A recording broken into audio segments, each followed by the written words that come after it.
morning students. Today we are moving to the part of geography, chapter 6, major landforms of the earth. We know that major landforms, mountains, plateaus and plains. These are formed by the internal process and the external process. Internal process means which is happened inside the earth, the upliftment and sinking of land, and external process means the erosion of the soil and deposition of soil. And mainly mountains are three types: block mountains, fold mountains and volcanic mountains. And plateaus are the tableland if you compare with the surrounding area. And we know that the Deccan Plateau in India, the Wayanad also is the part of Deccan Plateau. And the plain area, the Gangatic plains mainly, the plain area mostly people are, and most of the cities are located in the plain area. So these things we are discussing in this chapter. Major landforms of the earth. A landform is the natural feature of rugged, raised land or depressed land like the mountains, hills, valleys and plateaus, etc. These landforms are made by two processes. A. Internal process that operates inside the earth. It leads to the upliftment and sinking of the earth's surface at several places. B. External process that operates on the surface of the earth. It is the continuous wearing down and rebuilding of the earth's surface. The wearing away of the earth's surface is called erosion, and rebuilding takes place by the process called deposition. These two processes are carried out by running water, ice and wind. We can group different landforms depending on elevation and slope as mountains, plateaus and plains. Mountains. The mountains are the lifted parts of the earth which have marked slopes and peaks. A mountain can be defined as any natural elevation of the earth's surface. It is considerably higher than the surrounding area. Mountains vary in size and shape.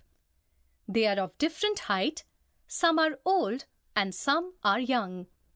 On the basis of their origin, mountains are classified into three main categories. Fold mountains. Tectonic plates are huge, rocky slabs of Earth's lithosphere, its crust and upper mantle. Tectonic plates are constantly in motion, shifting against each other in fault zones, falling beneath one another in a process called subduction, crashing against one another at convergent plate boundaries, and tearing apart from each other at divergent plane boundaries. As a result of the tectonic forces, fold mountains are formed by the horizontal forces of compression. Due to compression, the horizontal rock strata crumbles into a series of upward and downward folds called anticlines and synclines respectively. As most of the mountains are formed in the recent period of geological history, they are also called young fold mountains. The Himalayas of India, the Rockies of North America, Andes of South America, Alps of Europe, and the Great Dividing Range of Australia are some examples. Fold mountains formed in the earlier geological time before the young fold mountains have now become eroded and reduced in size. These are called old fold mountains. Examples are the Ural Mountains in Russia, the Appalachian Mountains on the east coast of the USA, and the Aravalli Range in the central western India. These are the oldest fold mountain systems in the world. Block mountains. Block mountains are created when large areas are widely cracked or broken up by fault lines and displaced vertically. The uplifted blocks are called horsts and the lowered blocks are termed as graben. This form of landscape can be seen in Rhine Valley in Europe. Volcanic mountains. Whenever there is an eruption of volcano, the lava comes out and spreads around the volcanic pipe. With the passage of time, this lava solidifies and gives rise to volcanic mountains. Mount Kilimanjaro in Africa and Mount Fujiyama in Japan are examples of such mountains. The mountains are a storehouse of water. Many rivers have their source in the glaciers in the mountains. Glaciers are rivers of ice and snow which are the source of water for a large number of major rivers of the world. Water from the mountains is also used for irrigation and generation of hydroelectricity. Mountains have a rich variety of flora and fauna. Various animals, birds, and different types of plants find their habitat in mountains. Mountains are ideal locations for tourists also. Tourists visit the mountains for their scenic beauty as well as popular sports like skiing, bank gliding, and river rafting.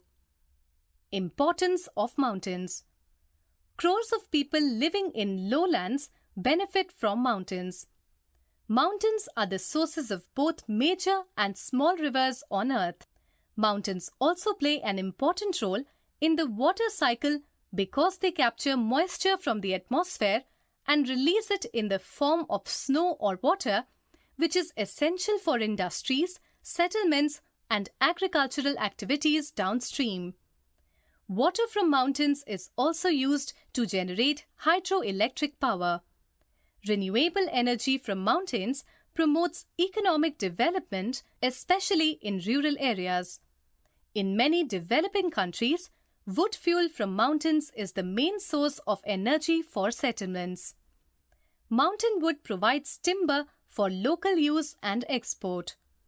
Mountains are centers of biodiversity because they have plant, crop, and animal diversity. Mountains are also the source of wild foods such as mushrooms, birds, and game. Mountains also provide ground for recreation, sporting, and tourism activities. However, mountains are prone to land degradation, climate change, natural disasters, and deforestation. People living in mountains face climatic harshness and disaster risks.